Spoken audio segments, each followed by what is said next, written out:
Hello everyone, আসসালামু আলাইকুম। Welcome back to my channel Monis vlog. বরাবরের মতো আজকেও নিয়ে হাজির হয়েছি নতুন একটি রেসিপি। আর আজকের রেসিপি হচ্ছে চিংড়ি শুটকির বালাচাও। আমার পদ্ধতিগুলো ফলো করে বালাচাও তৈরি করে কিন্তু আপনারা অনায়াসে 2 সপ্তাহ পর্যন্ত বালাচাওগুলো সংরক্ষণ করে খেতে পারবেন। এগুলো কিন্তু ঠিক পূর্বের মতোই 2 সপ্তাহ পর্যন্ত একদম ঝরঝরে এবং মচমচে থাকবে। আর এই চিংড়ি শুটকির বালাচাও এত বেশি মুখরোচক ও সুস্বাদু হয় যে আপনি অনায়াসে কয়েক প্লেট ভাত খেয়ে ফেলতে পারবেন এই বালাচাও দিয়ে, এবং প্রতি কামড়ে কামড়ে কিন্তু মচমচে সাউন্ড পাবেন। খেতে কিন্তু অত্যন্ত সুস্বাদু এবং ক্রিস্পি হয় চিংড়ি শুটকির বালাচাওটি। তো চলুন আর দেরি না করে মূল রেসিপিতে চলে যাই।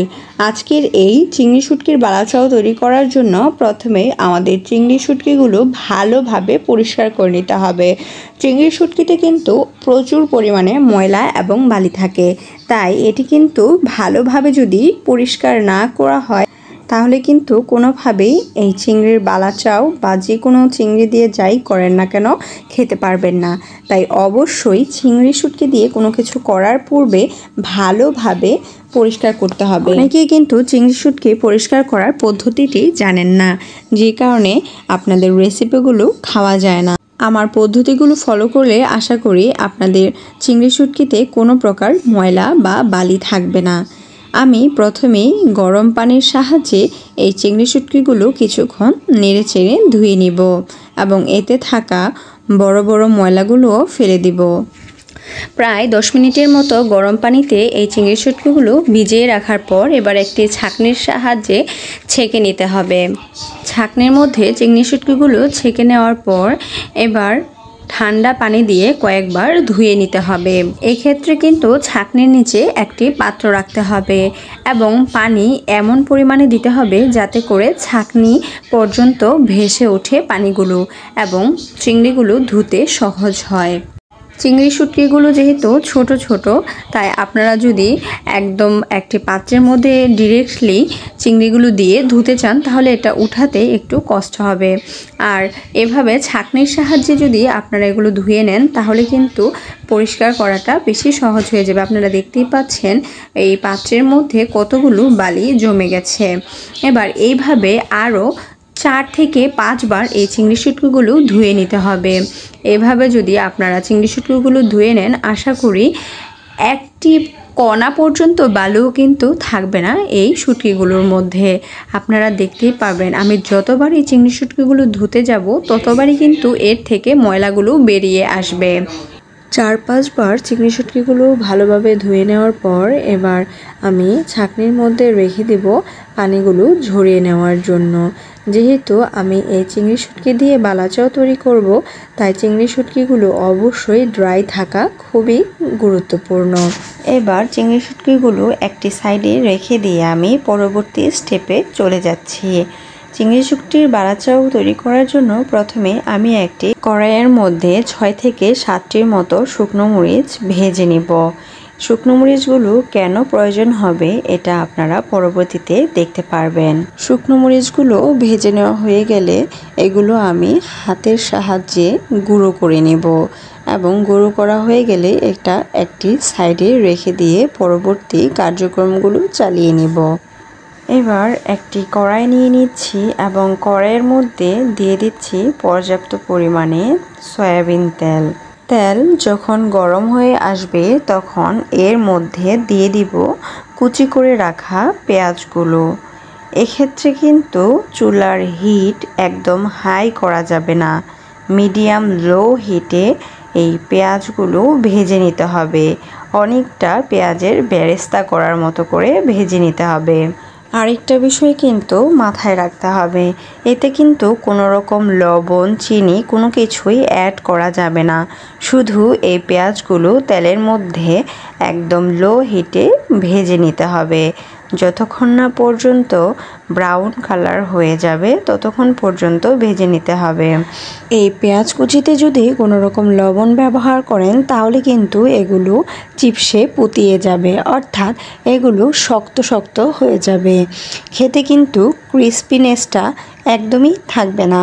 তাই ভুলেও আপনারা পেঁয়াজটি ভাজার সময় লবণ ব্যবহার করবেন না। পেঁয়াজগুলো প্রায় 4 থেকে 5 মিনিটের মতো ভেজে নেওয়ার পর এবার এর মধ্যে দিয়ে দিচ্ছি রসুন কুচি।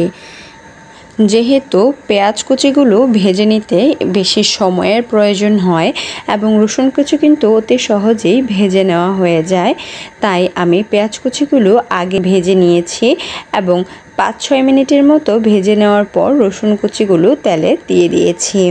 এতে করে কিন্তু এবার সমান সময়ের মধ্যেই পেঁয়াজ এবং রসুন কুচিগুলো একদম পারফেক্টলি ভেজে নেওয়া হয়ে যাবে।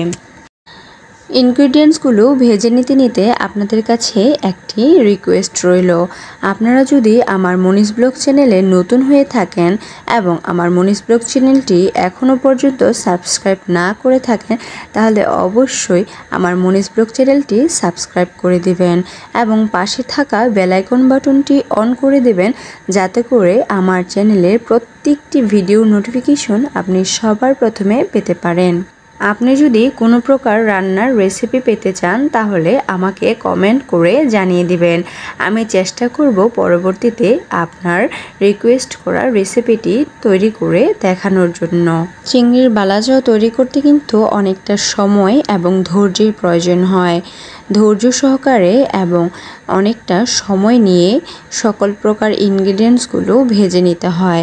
যদি আপনি হাই হিটে তাড়াহুড়ো করে এগুলো ভেজে নিতে চান তাহলে কিন্তু ইনগ্রিডিয়েন্টসগুলো পুড়ে যাবে এবং খাওয়ার সময় তেতো লাগবে।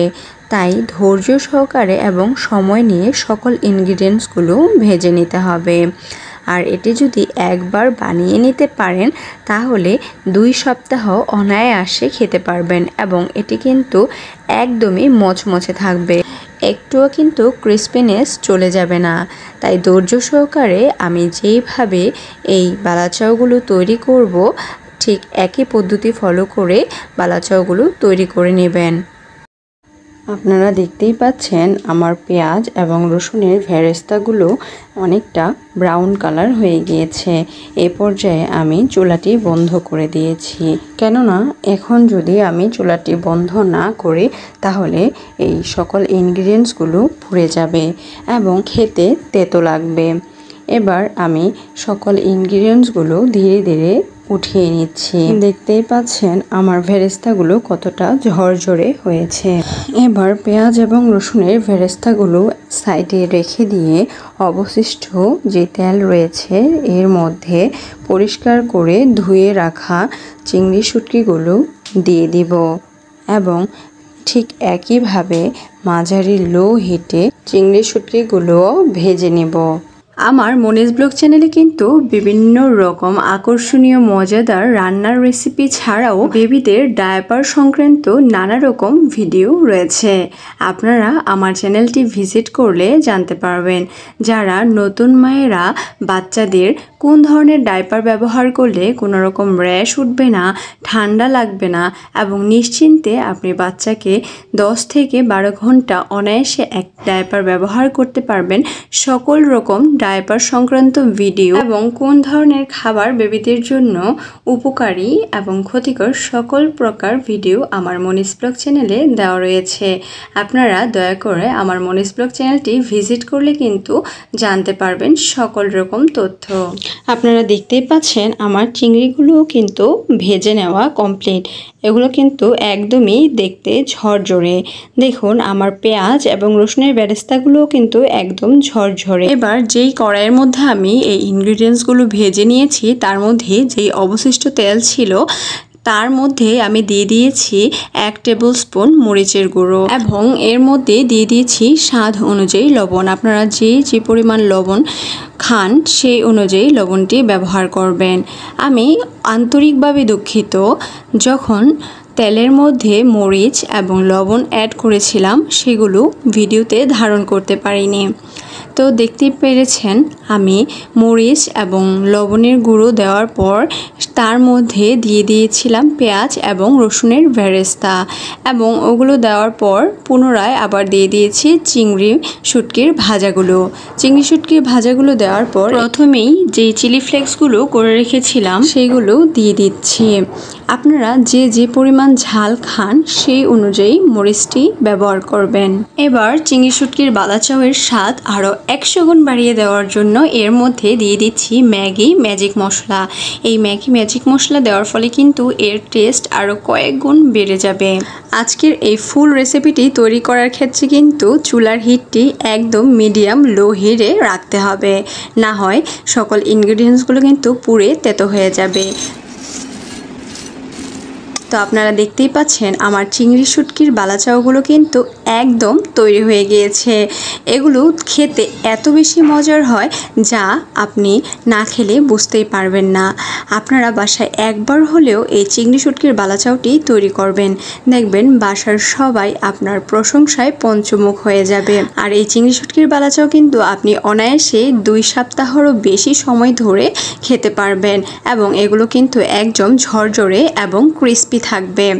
তো আজ এ পর্যন্তই। আমার রেসিপিটি আপনাদের কাছে কীরকম লেগেছে অবশ্যই কমেন্ট করে জানাবেন এবং আমার রেসিপিটি যদি আপনাদের কাছে ভালো লেগে থাকে তাহলে আমার ভিডিওটিতে একটি লাইক করে দিবেন এবং আপনাদের প্রিয়জনদের কাছে শেয়ার করতে কিন্তু ভুলবেন না। আর আপনারা যদি আমার মনিস ব্লগ চ্যানেলটি সাবস্ক্রাইব করে না থাকেন এক্ষুনি আমার মনিস ব্লগ চ্যানেলটি সাবস্ক্রাইব করে দেবেন এবং বেল আইকন বাটনটি অন করে দেবেন যাতে করে সকল প্রকার ভিডিও নোটিফিকেশন আপনি সবার প্রথমে পেতে পারেন। তো আজ এই পর্যন্তই। আমার ভিডিওটি সম্পূর্ণ দেখার জন্য আপনাদের অসংখ্য ধন্যবাদ।